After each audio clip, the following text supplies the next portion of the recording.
Hi hello friends, welcome to the channel. நம்ம channel இன்றைக்கி என்ன வீடியோ அப்படின்னு பார்த்தீங்கன்னா, இத்விக்கு வந்து ஸ்போர்ட்ஸ் டே. ஸோ வந்து ஸ்போர்ட்ஸ் டே விலாக் தான் இருக்க போகுது. இது காலையில் இருந்து சீக்கிரமாக கிளம்பியாச்சு.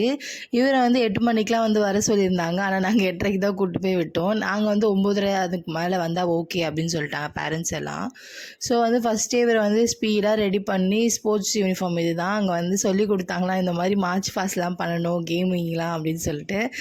ஸோ ஜாலியாக இதெல்லாம் பண்ணி காமிச்சிட்டு செம்மையாக இருந்துச்சு எங்களுக்கு இதெல்லாம் பார்க்கும்போது. நம்ம பெரியவங்க பண்ணி தான் இதெல்லாம் பார்த்துருக்கோம். குட்டி குட்டி பசங்க பண்ணும்போது ரொம்ப க்யூட்டாக இருக்கும் அப்படின்னு சொல்லிட்டு சீக்கிரமாகவே நம்ம கிளம்பிடலாம் அப்படின்னு சொல்லிட்டு நாங்கள் சாப்பிட கூட இல்லை, சீக்கிரமாக கிளம்பிட்டோம்.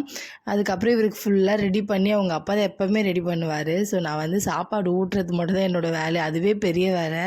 காலைல டைமில் இவனுக்கு சாப்பாடு ஊட்டி நான் அனுப்புறதுக்குள்ளே எனக்கு பெரிய ரோதனையாக இருக்கும். ஏதாவது ஸ்நாக்ஸ் வந்து என்ன ரெடி பண்ணுறதுனே தெரியல. நெக்ஸ்ட் இயர்க்கெலாம் வேறு லஞ்சு என்ன ஆகும்னு நினச்சாலே பயமாக இருக்குது. காலைல சப்பாத்தியும் சாஸும் தான் சாப்பிட்டான். அது வந்து அவனுக்கு சுத்தமாக பிடிக்கவே இல்லை. இருந்தாலும் கொஞ்சமாக சாப்பிட்டுட்டு ஒரு பாதி சப்பாத்தி இல்லை, இந்த லாஸ்ட் வாய் மட்டும் விட்டுட்டான். அதுக்கப்புறம் ஃப்ரூட்ஸ்னால் தலைவருக்கு வந்து ரொம்ப பிடிக்கும். ஸோ ஆரஞ்சு பழம் ஒன்று இருந்தது. சரி, அதை வந்து கட் பண்ணி கொடுத்தேன், நல்லா சாப்பிட்டுட்டான். அப்புறம் தான் அவருக்கு வந்து குஷியாகிடுச்சு.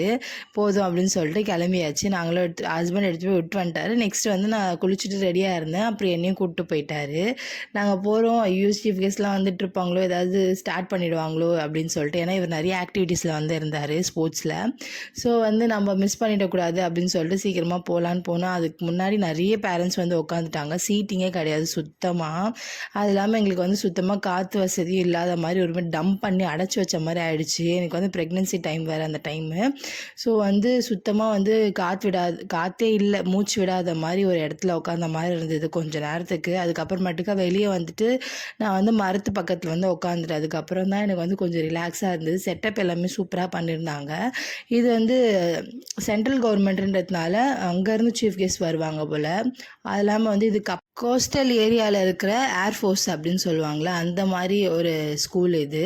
ஸோ வந்து அங்கே இருந்தவங்க எல்லாருமே வந்து செம்மையாக ஒயிட்டில் செம்மையாக யூனிஃபார்ம் வந்து போட்டிருந்தாங்க. ஸோ பார்க்கவே அப்படியே வந்து டிவியில் பார்க்குற மாதிரி இருந்துச்சு. நம்ம டிவிலலாம் இந்த ஏர்ஃபோர்ஸ்லாம் பார்ப்போம்ல, அந்த மாதிரி இருந்துச்சு. சூப்பராக இருந்துச்சு பார்க்கும்போது.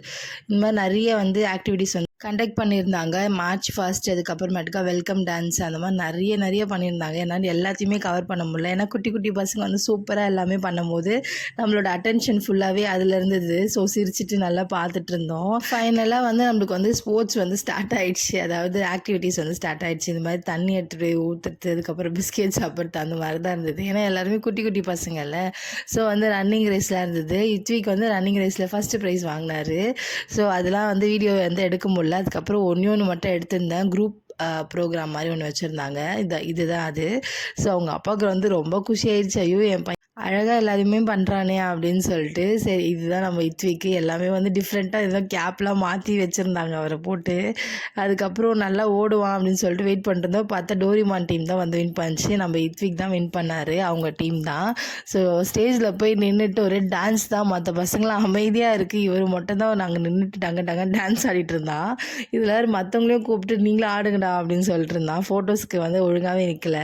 பட் வந்து ஸ்டேஜ் அந்த வின் பண்ணதுக்கு வந்து அவருக்கு வந்து ரொம்ப குஷியாகிடுச்சு. ஸ்டேஜில் ஏற்றினோடனே அவர் வந்து ஜாலி ஆகிட்டு டான்ஸ்லாம் ஆடிட்டு இருந்தான். சரி, அதையும் பார்த்துட்டு அப்புறம் வந்து நெக்ஸ்ட் ஏதாவது கேமில் வருவான் அப்படின்னு சொல்லி பார்த்தேன், வீடியோஸ் எடுக்கலான்னு சொல்லிட்டு. அவ்வளோதான் முடிஞ்சிருச்சு. உங்களுக்கு வந்து ப்ரீகேஜி, எல்கேஜி, அதுக்கப்புறமேட்டுக்கா யூகேஜி அந்த மாதிரி வந்து வச்சுருந்தாங்க கேமிங்கு. இவங்க வந்து ப்ரீகேஜி வந்து சீக்கிரமாக முடிஞ்சிருச்சு கேமிங்கு. இவங்களுக்கு ரொம்ப ஆக்டிவிட்டிஸ் வந்து கொடுக்கல. ஏன்னா சின்ன பசங்கன்றதுனால ரொம்ப ஆக்டிவிட்டிஸ் எதுவுமே கொடுக்கல. அது டான்ஸ் ஆடிட்டுருக்கா, இவர் தான் நம்மளோட இத்விக்கு. ஸோ வந்து இப்போ பார்க்கும்போதுமே எனக்கு சிரிப்பாக தான் இருக்குது. க்யூட்டாக வந்து எனக்கு வந்து மெமரிஸ் வந்து கலெக்ட் பண்ணுறதுக்கு வந்து நல்லா இருந்துச்சு. ஆனால் வந்து ஸ்கூலில் ஒர்க் பண்ணுற டீச்சர்ஸ் தான் ரொம்ப பாவம். இந்த பசங்களெல்லாம் வச்சு ரொம்ப ஹேண்டில் பண்ணுறதுக்கு வந்து ரொம்ப கஷ்டப்பட்டுட்டாங்க. ஏன்னா வந்து எல்லாமே குட்டி வாண்டுங்க, எல்லாமே ஒரு சொன்னால் கேட்குற பசங்க கிடையாது. இவங்களை ஆர்கனைஸ் பண்ணி நெக்ஸ்ட்டு கேமு பார்ட்டிசிபெண்ட்டை வந்து கூப்பிட்டு அதுக்கப்புறம் ப்ரைஸ் அனௌன்ஸ் பண்ணி அப்படியே வந்து செம்ம காம்பேக்டாக இருந்துச்சு அவங்களுக்கு வேலை. அதுக்கப்புறமேட்டுக்கா ஃபைனலாக வந்து எல்லா ஸ்போர்ட்ஸ் டேவிலும் வைக்கிற மாதிரி தான் பேரண்ட்ஸுங்களை கூப்பிட்டு வந்து ஸ்போர்ட்ஸ் ஆக்டிவிட்டி வந்து கண்டக்ட் பண்ணாங்க. நான் வந்து என் ஹஸ்பண்ட் அனுப்பியிருந்தேன். அதுக்கப்புறம் அம்மாவையும் அனுப்பியிருந்தேன். 2 பேரும் வந்து ரொம்ப நேரம் வரைக்கும் விளையாடிட்டே இருந்தாங்க. ஹஸ்பண்ட் வந்து ஒரு 10 பேர் வரைக்கும் இருந்தார். எங்கள் அம்மா லாஸ்ட் 5 பேர் 4 பேர் வரைக்கும் இருந்தாங்க. எங்கள் அம்மா தான் வின் பண்ணாங்க லாஸ்ட்டாக. பட் வந்து பார்ஷியாலிட்டியாக என்ன ஏது எதுவுமே தெரியல. வின் பண்ணியுமே வந்து மறுபடியும் ஒரு 4 பேர் வாங்க அப்படின்னு சொல்லிட்டு கூப்பிட்டு அகெயின் வந்து கேம் வந்து சேஞ்ச் ஓவர் பண்ணாங்க. செம்ம காண்டாயிடுச்சு எங்களுக்கு. வா அப்படின்னு சொல்லிட்டு நாங்கள் கூப்பிட்டு வந்துட்டோம். செம்ம கடுப்பாயிடுச்சு. வந்து நம்ம வின் பண்ணிட்டோம். ஆனால் வந்து லாஸ்ட் மினிட்ல வந்து சேஞ்ச் பண்ணி இன்னும் பர்சன்ஸ் வாங்க லாஸ்ட்டாக போன 4 பேர் வாங்கிட்டு அவங்கள வந்து வின்னராக அனௌன்ஸ் பண்ணாங்க. சரி ஓகே காண்டாயிடுச்சு.